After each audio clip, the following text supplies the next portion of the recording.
Salut à tous et bienvenue dans cette nouvelle vidéo de test. Aujourd'hui je vais m'attaquer à un processeur qui sera le i7 5930K de chez Intel. Je vous propose tout de suite de découvrir les points positifs, les points négatifs comme d'habitude de ce dernier, ainsi que les tests et bench de ce processeur.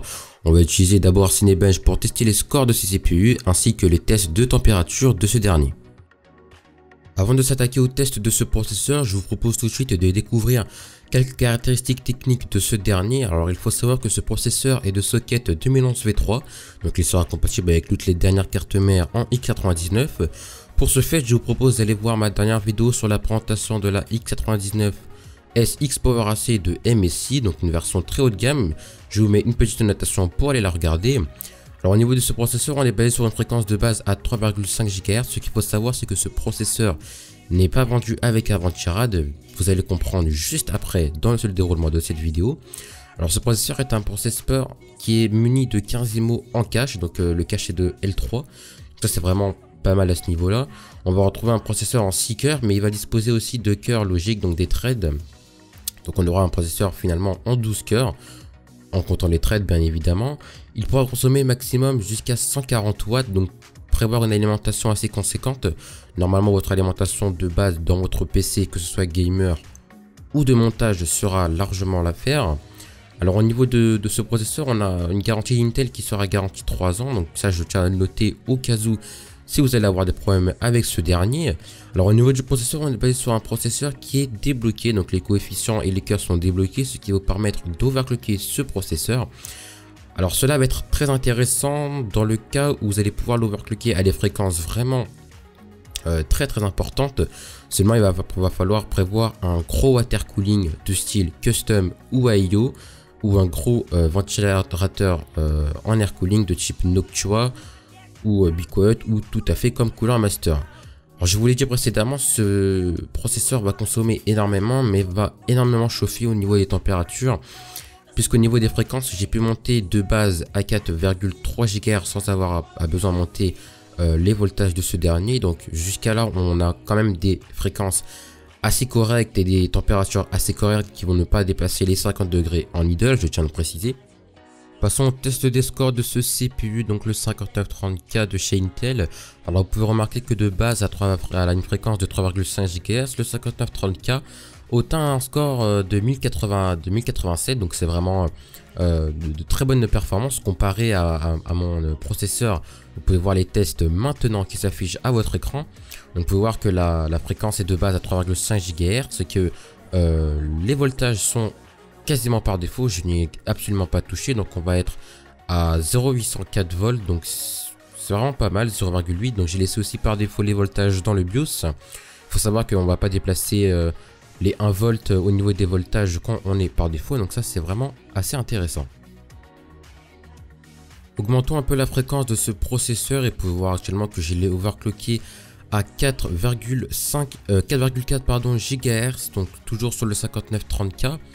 Alors cette fois-ci on obtient des scores toujours avec Cinebench de 1267, donc ce qui est vraiment très bien à 4,4 GHz. Donc là à ce moment-là je n'ai quasiment pas, je n'ai pas du tout même monté la fréquence, donc les voltages de ce processeur via le BIOS. Donc on obtient vraiment des températures, donc là que je n'ai pas pu vous montrer, mais on obtient vraiment des températures assez correctes, puisqu'on est de se monter maximum à 60 degrés, donc là ça peut encore être encore correct, hein, je tiens à le préciser. Donc là vous pouvez voir qu'on obtient vraiment des performances presque qu'un Xeon, donc là ça ne vous l'a pas montré tout simplement sur Cinebench puisqu'il n'a pas pris en compte l'overclocking, mais je peux vous assurer qu'il était vraiment overclocké à 4,4 GHz et on a obtient des scores de 1267, donc ça c'est vraiment assez génial pour cette fréquence.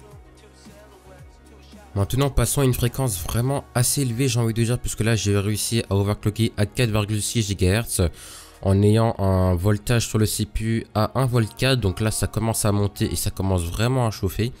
Donc vous pouvez voir au niveau des scores que j'ai réussi à avoir 1328 scores, donc ce qui est vraiment correct. Donc là on a carrément des performances plus puissantes qu'un Xeon. Juste avant vous allez voir que j'ai eu un score de 1300 puisque j'avais réussi à monter à 4,5 sans souci, hein. Et rien que là j'avais déjà un score de 1300, donc plus puissant que ce Xeon là. Donc c'est vraiment une très bonne chose. Et une fois arrivé à 4,6 GHz, j'ai réussi à atteindre un score de 1328. Mais là, comme je vous l'ai dit précédemment, les températures commencent vraiment à monter puisque j'atteignais des 70 degrés à l'aise au niveau des seekers. Donc ça commençait vraiment à être embêtant et je ne voulais pas monter plus haut suite à avoir une réduction de la fréquence si surtout le cœur atteint une fréquence, une température supérieure à 90 degrés. En conclusion, je vous propose tout de suite de faire une rapide conclusion de cette vidéo. Alors au niveau de ce CPU, je ne vous conseille vraiment pas de l'acquérir tout simplement pour du gaming, puisque là j'ai atteint ces fréquences vraiment pour le tester et voir jusqu'à où il peut monter, comme je vous l'ai dit avec la carte mère que j'ai testée. Il faut savoir que des fréquences comme du 4,7, 4,8, 4,9 ne sont pas du tout accepté au niveau du gaming. Donc pour les jeux vidéo vous allez n'avoir aucune performance en plus, si ce n'est quelques FPS, mais ça sera vraiment pas énorme. Au niveau du CPU j'ai pu monter à 4,9 GHz, mais là j'ai dû monter à 1,5 V et le processeur a automatiquement réduit sa fréquence, puis je suis monté à 90 degrés au niveau d'un cœur. Donc là ça m'a vraiment un peu dégoûté, je peux vous l'avouer, mais voilà, comme dit précédemment, c'est vraiment un bon CPU. Pour les montages c'est vraiment une pure tuerie, il faut vraiment le dire crûment, puisque j'ai pu avoir des taux de rendu sur Premiere Pro en VBR 2 passages vraiment rapide en 1080p, et c'est vraiment un très bon CPU qu'il faut vraiment acquérir si vous faites vraiment du gros rendu sur Premiere Pro ou After Effects.